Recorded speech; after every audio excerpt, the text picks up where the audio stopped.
বাংলাদেশ বিশ্বকাপ বয়কট করার পর একটি প্রশ্ন উঠেছিল, বাংলাদেশ কি আসলে কূটনৈতিকভাবে হেরে গেছে কিনা, কিংবা রাজনৈতিক মার পেয়েছে বাংলাদেশ পিছিয়ে করেছিল কিনা। কিন্তু গতকাল পাকিস্তান যখন ভারত ম্যাচ বয়কট করলো, এরপরে আসলে মনে হচ্ছে যে বাংলাদেশ সঠিক কাজ করেছে এবং আইসিসিকে উচিত শিক্ষা দিতে বাংলাদেশ কূটনৈতিকভাবে জিতেছে। সেই বিষয়গুলো নিয়ে আসলে আজকে আমরা কথা বলবো। আমি আছি সরাজয়ন এবং আমার সাথে আছেন সহকর্মী মির্জা সানোয়ার। সানোয়ার ভাই, প্রথম যে প্রশ্ন আপনাকে করতে চাই, এই যে পাকিস্তান ভারত ম্যাচটি বয়কট করলো, এরপরে আসলে আইসিসি নানানভাবে স্টেটমেন্ট দেওয়ার চিন্তা করছে বা দিয়েছে। তারা বলছে যে পাকিস্তানের যে সিদ্ধান্ত সেটা গ্রহণযোগ্য নয় এবং তারা যেন বিষয়টি পুনর্বিবেচনা করে। এ ব্যাপারে আসলে আপনি কি বলবেন? আসলে আইসিসিটা কি, যদি আপনি স্পষ্টভাবে দেখেন যে আইসিসি হচ্ছে ভারতীয় ক্রিকেট সংস্থা একটা, দুবাইও, সেটা কিন্তু আমার কথা না, এটা ভারতীয় একজন সাংবাদিকই সিনিয়র সাংবাদিক তিনি করেছেন যে এটি মানে আসলে ভারতের একটি ক্রিকেট অফিসের একটি দুবাই শাখা। তো সেভাবে বলতে গেলে যে ভারতের আসলে ভারত কী করবে আইসিসির বিষয়ে না জিজ্ঞেস করলে, আবার আমার মনে হয় ভারত কী করতে, এটা হচ্ছে প্রশ্ন হওয়া উচিত। তো সেটাও যদি বলি যে ভারত এবং পাকিস্তান যেটা এখন বিশ্ব রাজনীতিতে দাঁড়িয়ে আছে, তারা আসলে কোনো বিষয় কিন্তু এক করতে পারছে না। তো সর্বশেষ যে বিষয়টি ছিল সেটা হচ্ছে ক্রিকেট। তো ক্রিকেটের মাধ্যমে তারা কিন্তু কাছে আসতো। সর্বশেষ কিন্তু ভারত 2008 সালের পরে কখনোই পাকিস্তানে খেলতে যায়, এবং এর পরবর্তী সময় যখনই তারা কিন্তু আইসিসির মাধ্যমে একটা চুক্তিতে এসেছিল যে তাদের খেলাগুলো বিরতির হবে। কিন্তু এর মধ্যে আসলে নতুন ঘটনা হিসেবে যে আনএক্সপেক্টেডভাবে বাংলাদেশে চলে আসবে, এটা হয়তো ভারতের সিলেবাসের বাইরে ছিল। তো সেখান থেকে একটা বিষয় স্পষ্ট যে বাংলাদেশ আসলে ক্রিকেট কূটনীতি বলে ক্রিকেট রাজনীতিতে একটি নতুন শক্তি হিসেবে আবির্ভূত হচ্ছে। তারই একটি বই প্রকাশ ছিল গতকাল, পাকিস্তানের আসলে ভারত ম্যাচ বয়কট করা। কারণ পাকিস্তানের যদি বিষয়টি আমরা একটু পিছনে পেয়ে যাই, কেন সেটা হচ্ছে যে বাংলাদেশের যখন নিরাপত্তার কারণেই বললো যে তারা খেলতে ভারতে যেতে চায়নি, এরপরেই কিন্তু পাকিস্তানের বোর্ড থেকেও এই বিষয়টিকে অ্যাটেস্ট করা হলো যে বাংলাদেশের এই দাবিটি যৌক্তিক। আমরা মহসিন নাকভি, যিনি পাকিস্তানের বিসিবি বস, তিনি কিন্তু বারবার বলেছি। এছাড়াও একটি বিষয় মনে রাখতে হবে যে মহসিন নাকভি কিন্তু পাকিস্তানেরও স্বরাষ্ট্রমন্ত্রী এবং পাকিস্তানের সরকারের একটা খুবই শক্তিশালী মন্ত্রী হিসেবে তিনি আছেন। তো সব কিছু মিলে যে পাকিস্তানের যে অবস্থানটি ছিল, এই অবস্থানটি আসলে বাংলাদেশের যে একটা কূটনীতিক বিজয় হচ্ছে এমন বিপদ আছে। এবং এর পরবর্তীতে যে প্রশ্নটি এসেছে, আইসিসি যদি চেষ্টা করে বা তাদের আসলে কী ধরনের আইনি পদক্ষেপ নেওয়ার মতো সামর্থ্য আছে পাকিস্তানের বিপক্ষে, সেটা যদি একটু খোলাসা করে বলতে। দেখেন, আইনি পদক্ষেপ যদি আপনি বলেন তাহলে তো আসলে 96 সালের ঘটনা, 2003 সালে ইংল্যান্ডের কেনিয়াতে না যাওয়ার ঘটনা, এই বিষয়গুলোও কিন্তু সামনে আসে। তখন কি ইংল্যান্ড বা মানে নিউজিল্যান্ড বলি অথবা শ্রীলঙ্কা বলি, তাদের দিকে কিছু হয়েছিল না। তো এখানেও পাকিস্তানের কিছু হওয়ার সম্ভাবনা নেই, কেননা এই সিদ্ধান্তটি এসেছে কিন্তু পাকিস্তান বোর্ড থেকে না, এই সিদ্ধান্তটি এসেছে পাকিস্তানের গভর্নমেন্ট থেকে। তো নিরাপত্তার সংখ্যা বলি অথবা পাকিস্তানের যে চুক্তি ছিল সেই চুক্তির কথা যদি বলি, এখানে পাকিস্তান আসলে যদি ম্যাচটা ছেড়ে দেয় তাহলে আসলে দুইটা পয়েন্ট পাবে ইন্ডিয়া, এর বেশি কিছু হওয়ার কিন্তু সংখ্যা নেই। সবাই যেটা ভাবছে যে পাকিস্তানের ভারতের যে ম্যাচ সেটা সবচেয়ে বড় আয়ের একটা উৎস, সেই জায়গা থেকে একটি কথা বলা যায় যে এটিও আসলে মানে আইসিসি কিন্তু কোনো তাদের আয় কমে যাচ্ছে এটি বলে পাকিস্তানি কোনো সাজা দিবে, এটা তো কোনো লতে নাই, তাই না? তো এটি আসলে বলতে গেলে পাকিস্তানের বিরুদ্ধে কোনো ধরনের আইনি পদক্ষেপ নিতে পারবে বলে আমার এখনো পর্যন্ত আমরা দেখছি না। যদি আসলে তেমনটি না হয়, যদি আইনি পদক্ষেপ এই জায়গায় না আসে, তবে যেটি হবে, আইসিসি কিন্তু ভারত এবং পাকিস্তানের যে ম্যাচটি আছে সেটি টিভি সত্ত্ব কিংবা বাণিজ্যিকভাবে অনেক ব্যবসা কিন্তু তারা করে ফেলেছে। সেই যে ব্যবসায়ীদের কাছে আইসিসির যে জবাবদিহিতা, সেটা তারা কীভাবে দিতে পারে বলে আপনার মনে করেন? দেখুন, আপনি যখন একটা টুর্নামেন্টের সত্ত্ব কিনে, তখন কিন্তু আপনি এইটা মাথায় রেখে কিনেন যে টুর্নামেন্ট আনএক্সপেক্টেডভাবে মাঝখানেও বন্ধ হয়ে যেতে পারে। কারণ আমরা করোনার মতো মহামারী দেখছি, যেখানে আসলে সব ইভেন্টগুলি থেমে গিয়েছিল। তো এরকম কিছু বিষয় থাকে এখানে, আসলে যারা স্পন্সার ক্ষতিটা তাদেরই বেশি বড়, কারণ তারা অলরেডি হচ্ছে এই ম্যাচিংটার সত্ত্ব কিনে নিয়েছে। তো এই ম্যাচটা যদি না হয়, সেটার জন্য আইসিসি আসলে কোনোভাবে তাদের কাছে জবাবদিহিতা করতে বাধ্য না।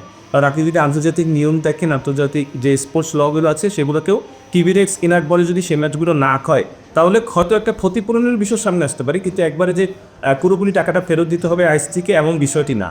তবে বিষয়টি যেটি হতে পারে যে ভারত পাকিস্তানের যে ম্যাচটি করো সেটি রেভিনিউ, যেহেতু আইসিসির এই যে কোনো টুর্নামেন্টের সবচেয়ে বড় অংশ, সেখানে যেহেতু এটি রেভিনিউতে বড় থাকার কারণে এখানে আইসিসির আসলে আয় কম, ক্ষতিগ্রস্ত হলে আইসিসি হচ্ছে। তো বলতে গেলে এটা বলা যায় যে ব্যবসায় লাল বাতি। এখন একটা প্রস্তাব সামনে এসেছে যে আইসিসি ভারতকে সবসময় একটা ফায়দা দিয়ে থাকে, তবে এবার আসলে ভারতকেও আইসিসি বাঁচাতে পারবে বলে আমার মনে হয় না। কারণ আমি যদি আপনাকে মেনশন করে বলি, এই যে পাকিস্তান ম্যাচটি বয়কট করেছে, এর পরে আসলে ভারত কিন্তু সেই ম্যাচটি খেলার জন্য শ্রীলঙ্কার মাটিতে তাদের উপস্থিত থাকতে হবে। সেটা কিন্তু ভারতের জন্য একটা চরম শিক্ষা যে আমরা আসলে এখানে সর্বশক্তির অধিকারী নয়। ভারত আসলে এখানে যা ইচ্ছে তা করতে পারে না। আইসিসিতে পাকিস্তানি ম্যাচটি বয়কট করার পর যে ব্যাপারটি সামনে এসেছে, তো এই যে ভারতকেও আসলে একটা শিক্ষা দিয়ে দিল পাকিস্তান, সেটা আপনার কেমন মনে হয়? দেখুন, প্রকৃতির তো কিছু নিয়ম আছে। আপনি সবসময় একইভাবে একই ধরনেরভাবে আপনার দাপট খেলে রাখতে পারবেন। আপনি যদি দেখেন যে অটোমান সাম্রাজ্য, তারা কি কোনো ম্যাচটা তাদের পতন হবে। আপনি যদি দেখেন মুঘল সাম্রাজ্য অথবা যদি বলি ব্রিটিশ সাম্রাজ্য 200 বছর ছিল, তারাও কি তখন দিয়ে হচ্ছে তাদের পতন হবে। এই আপনি যদি দেখেন যে বিশ্বযুদ্ধে কয়েক মাসের মধ্যেই বনমুড়িয়ে তাদের ব্রিটিশ সাম্রাজ্য ভেঙে করলো। তো ভারতের বিষয়টি আমি এসব উদাহরণটি কেন আনলাম, ভারত ক্রিকেটে এমন কোনো অযুক্ত সুযোগ নাই যেটা না নেয়, এবং এটি নিয়ে কিন্তু আসলে ক্রিকেট খেলাটাই আসলে কিন্তু বিশ্বে আসলে ওইভাবে ছড়াতে পারি, কারণ বিশ্ববাসী জানে এই খেলাটা আসলে ভারত কেন্দ্রিক এবং এটা অনিয়ম হয়। আমি যদি একদম রিসেন্ট উদাহরণ বলি, এই যে ভারতের যে অন্তর্নিহিত দলটি খেলছে, তারা কিন্তু পুরো টুর্নামেন্টে একই মাঠে এবং তাদের ট্রাভেলের মধ্যে ট্রাভেলের সুযোগ নিচ্ছে না, যেখানে বাংলাদেশ কিন্তু ট্রাভেল করতে করতে বাংলাদেশে একটা সম্ভাবনাময় টিম ছিল, তারা আসলে সেরকম পারফরমেন্স দিতে পারেনি।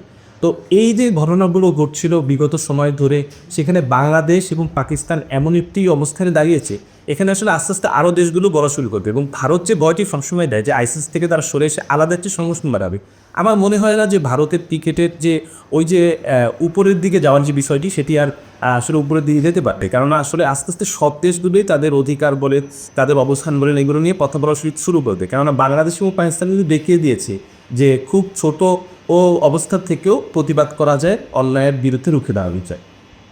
এই পরবর্তীতে যে ব্যাপারটি সামনে এসেছে, বাংলাদেশের অবস্থান কিন্তু এখনও নিশ্চিত নয়।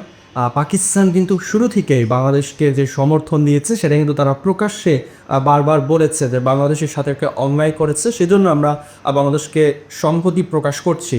কিন্তু বাংলাদেশের পক্ষ থেকে এখন অবধি তেমন কোনো বোল্ড স্টেটমেন্ট আসলে দেওয়া হয়নি যে পাকিস্তান আমাদের জন্য এটা করেছে বা আমরা তাদের প্রতি আসলে কৃতজ্ঞ, বা বাংলাদেশের জন্যই আসলে পাকিস্তান এমন সিদ্ধান্ত নিয়েছে। বাংলাদেশের কোনো অফিসিয়াল থেকে এরকম স্টেটমেন্ট কিন্তু আমরা পাইনি। আর আপনি কি নিশ্চিত করে বলতে পারেন যে পাকিস্তান ম্যাচটি খেলবে না? পাকিস্তানের যে আনপ্রেডিক্টেবল চেহারা, আজ গতকাল ঘোষণা দিয়েছে যে পাকিস্তান ভারতের ম্যাচটি খেলবে না। এরাও কিন্তু বলেছিল যে পাকিস্তান যাবেই না বিশ্বকাপ খেলতে, সেখানে থেকে সরে এসে তাদের প্ল্যান বি বাস্তবায়ন করেছে। তো প্ল্যান সি কী আছে আমরা কিন্তু জানি না। তো দেখা গেল প্ল্যান সিতে এমনই আসলে ভারতের সাথে ম্যাচ খেলবো অথবা বাংলাদেশের বিরুদ্ধে প্রতিবাদ হওয়ার এরকম কিছু বিষয় কিন্তু আমরা গণমাধ্যমে দেখেছি যে আলো আম্পায়ার করে তারা খেলবে। তো প্ল্যান সি কিন্তু আমরা এখনও যাই না। তো আমরা এখন কিন্তু 100% নিশ্চিতভাবে বলতে পারছি যে পাকিস্তান এই ম্যাচটি খেলবে না, কেননা আনপ্রেডিক্টেবল চেহারা। যেভাবে আসলে বিসিবি যদি কোনো বক্তব্য না দিয়ে থাকে, এটি আসলে বিসিবির সেফ পজিশন পাওয়া যায়। কেননা বাংলাদেশ একটি আলাদা দেশ, পাকিস্তানের একটি আলাদা দেশ, দুই দেশের দুইটি আলাদা বোধ, তাদের নিজস্ব একটি অবস্থান আছে। তো বিসিবি যদি এমন একটা বক্তব্য থেকে চুপ থাকে, এটা আসলে চুপ মানে আমি যদি বলি যে প্রফেশনালিজমের পরিচয় দেওয়া এটি দিয়েছে আফগানিস্তান নেতৃত্বের। এবং সর্বশেষ একটি প্রশ্ন করতে চাই, আইসিসি কিন্তু একদমই কোন ভাষা হয়ে পড়েছে। এখন যে অবস্থাটা চলছে, আইসিসির বিরুদ্ধে সবাই দাঁড়াচ্ছে একে একে। আপনি যদি চিন্তা করেন, মাত্র দুদিন আগে ওয়ার্ল্ড ক্রিকেট অ্যাসোসিয়েশন থেকে আসলে আইসিসির বিরুদ্ধে একটি এলিগেশন এনেছে তারা, যে আইসিসি তাদেরকে নিয়ে খেলা করছে, তাদের যে রাইটস সেটা তাদেরকে দেওয়া হচ্ছে না। তো সব দিক থেকে আসলে সবাই আইসিসির বিরুদ্ধে দাঁড়াচ্ছে, এবং সেটার শুরুটা কিন্তু বাংলাদেশকে বিরুদ্ধে হচ্ছে। তো সেই জিনিসটা কারণ করে যাচ্ছে।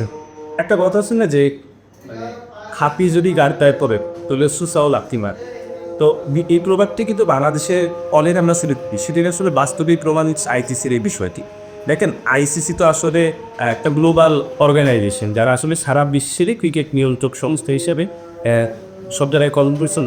কিন্তু আপনি যদি গত 20 বছরেও দেখেন, নতুন আমাকে 5টা দেশের নাম বলতে পারবেন যারা নতুন করে ক্রিকেটের মানে উপরে উঠে এসেছে পুনা। আসলে আইসিসি কিন্তু পুরোটা সময় জুড়েই 10 থেকে 12টা দেশের নামে সীমাবদ্ধ আছে। তো মোটামুটি বলা যায় এটা এখন আর গ্লোবাল স্পোর্টস না, এটা একটা আঞ্চলিক স্পোর্টস বলা যায়। কীভাবে? সাউথ এশিয়া এবং ইউরোপে কিছু কয়েক দেশ এবং আফ্রিকার 1-2টা দেশ খেলে।